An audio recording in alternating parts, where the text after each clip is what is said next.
Kumpiyansa ang Malacanang na magpapatuloy ang investigasyon sa issue ng flood control projects kahit pa magkasundo na sina Senator Panfilo Lacson at Senator Alan Peter Cayetano.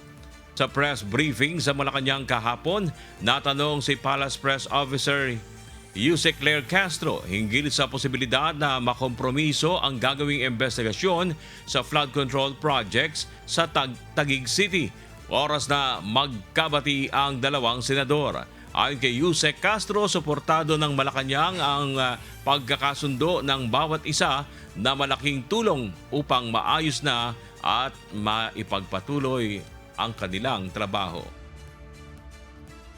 Mas maganda naman po talaga na ang bawat tao, hindi lang po public servants, lahat po sana ay nagkakasundo.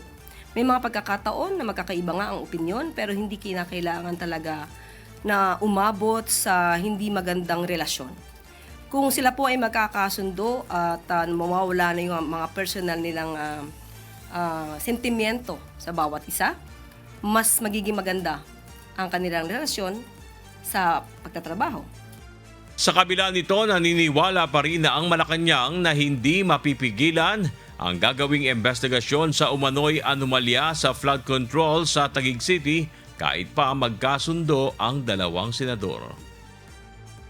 Pero naniniwala tayo na sa pagkatao po ni Senator Lacson, hindi po siya makikipag-compromise para lang mawala ang kanyang pag-iimbestiga.